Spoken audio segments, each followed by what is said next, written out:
now, the Sixers and Joel Embiid have been trying to validate the process with a championship run. It has not worked.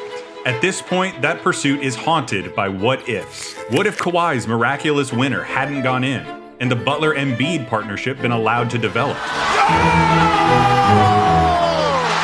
What if Ben Simmons or Markelle Fultz could have lived up to their #1 draft status? What if Embiid could have avoided freak injuries at the worst possible times again and again? Tyrese Maxey's rapid ascent and the arrival of Paul George beg the question, will this finally be the year the process delivers?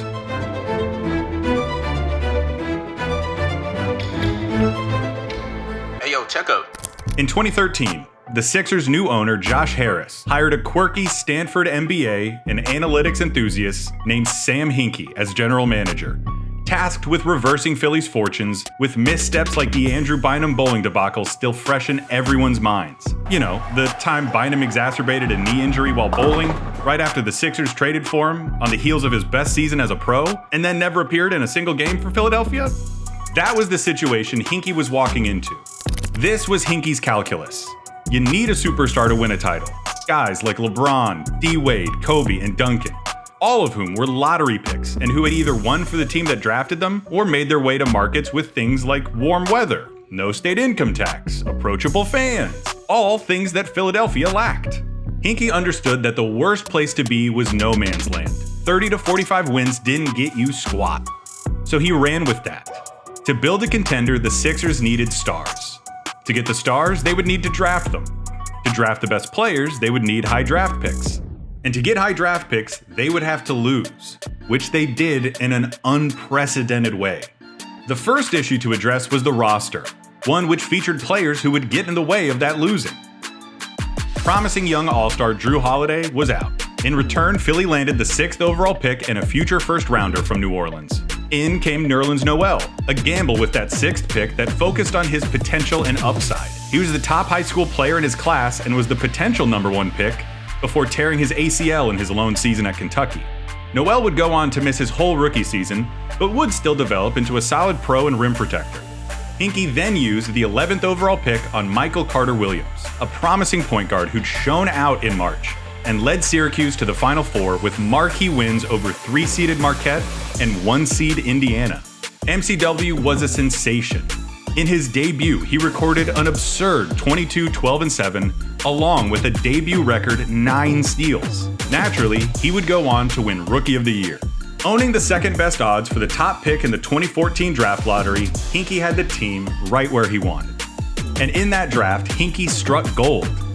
Belatedly. Using the same logic that had led to the Noel pick, he drafted Joel Embiid 3rd overall, another high-ceiling player with unavoidable questions surrounding him. Having only picked up basketball at the age of 15, Embiid was raw and unpolished, with questionable durability. Even still, his talent and potential were undeniable.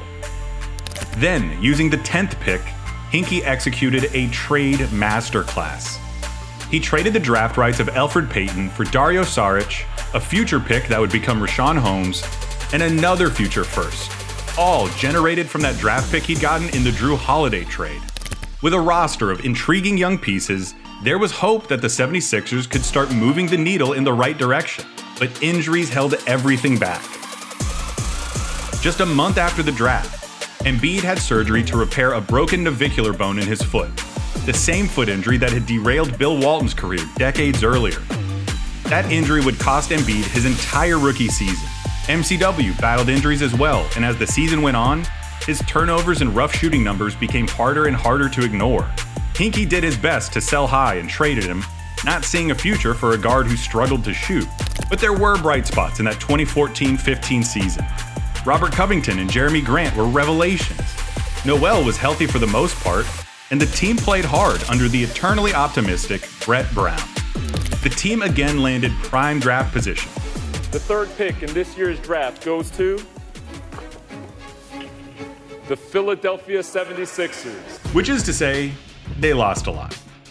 Again. Undaunted, the Philly fan base rallied around the Trust the Process slogan and took an us against the world view of other fans that mocked the team or its supporters. No amount of fan support or faith in Hinkie's genius could save the process's architect from the all-out disaster that was the 2015-2016 NBA season. And the first domino to fall was the NBA draft. Philly had another high-upside, freakishly tall, polarizing player in their sights. The ultimate Hinkie pick, Kristaps Porzingis. One problem: Porzingis did everything possible to prevent it, canceling multiple meetings with the team at the last minute. So instead, the Sixers took Duke's Jahlil Okafor. Okafor was a low-post beast at Duke and was coming off of a national title, though it wasn't a reach by any means, and he had a promising debut with 26-7. But Okafor missed a lot of games in his rookie year. Embiid was forced to get another surgery on his foot, ending his comeback before it had even begun. The team started 1-26 and lost a record 28 games in a row. Somewhat unsurprisingly, the Sixers management and the NBA itself lost faith in Hinkie. At the NBA's behest, veteran exec Jerry Colangelo was brought in to take over from Hinkie and right the ship. Rather than be fired, Hinkie resigned with an epic goodbye letter that cemented his status to many fans as a martyr. In an interesting hiring process, Colangelo's son Brian joined the Sixers as GM. Meanwhile, the process wasn't dead. A 10-72 record later, and the lottery gods delivered Philadelphia their first #1 pick since 1996. With that pick, the process really took off. Ben Simmons was the top draft prospect with elite ball handling and athleticism at 6'10". He balled out at Summer League, and with Embiid finally healthy and Saric coming over, the future finally looked bright for the franchise. But things took another turn as a rolled ankle at the end of training camp shelved Simmons for his entire rookie season. Once again, a Philly lottery pick wouldn't suit up once for his whole first year. That's too damn bad! The season wasn't a loss though, as Embiid proved to be sensational. He only played in 31 games though, as injury concerns continued to dominate the conversation around him. In the 2017-2018 season, the team's fortunes finally did start shifting. Per usual, there was a move that would haunt the Sixers though. That move came at the draft, where Philly was full-on Jedi mind-tricked by Danny Ainge. Boston's GM traded away the rights to the #1 pick and the right to draft the consensus top pick, Markelle Fultz, and moved back to 3, where he could take the guy he'd wanted all along in Jason Tatum. And I don't know if you've checked on it recently, but Boston won that trade. The Fultz drama ended up being a rare negative on a fantastic 52-win season for Philadelphia that included a 16-game winning streak to finish the regular season. Simmons put up a 15-8-8 stat line en route to the Rookie of the Year award. Embiid was an all-star, doubling his games played to 63 and embracing the process as a moniker for himself and a nod to the fans' continued love of Hinkie. He took on more responsibility as Jahlil Okafor was sent to Brooklyn, JJ Redick proved to be a home run addition, and Covington and Saric continued to thrive. But we do have to talk about Fultz. Early in his rookie season, he suffered a shoulder injury that seemed to drain his confidence and gave him the basketball equivalent of the yips. The team shut him down not long after, and he started working with an outside trainer while the internet ran ruthless on his impaired shooting form. He returned after an extended absence, but continued to struggle down the stretch of his rookie campaign. In the playoffs, Philly got to round 2 for the first time in the process era before losing to the Tatum-led Celtics. With 2 building blocks in Simmons and Embiid, Fultz on the mend, and really nice role players, the Sixers looked like the future. But of course, with this being the Sixers, there was another absurd drama festering, this time with GM Brian Colangelo as its focal point. First published in The Ringer and investigated further by other outlets, it was revealed that Colangelo and his wife operated 5 outrageous burner Twitter accounts. Anonymously, they dumped on Hinkie, spread misinformation about Jahlil Okafor, disparaged players like Fultz and Embiid, and even vigorously defended the size of Brian's shirt collars, encouraging critics to find a new slant. Colangelo was forced to resign. Brett Brown was named interim GM until Elton Brand assumed the full-time position 3 months later. But in that interim, the Sixers had a shot to draft a player from nearby Villanova's championship roster, a wing who brought shooting, defense, and versatility, a player whose mom literally worked for the Sixers. But the Sixers zagged, trading the draft rights for Mikal Bridges in exchange for Zaire Smith and a future first-rounder. All the while, Bridges was meeting with Philadelphia media, thinking it was a homecoming.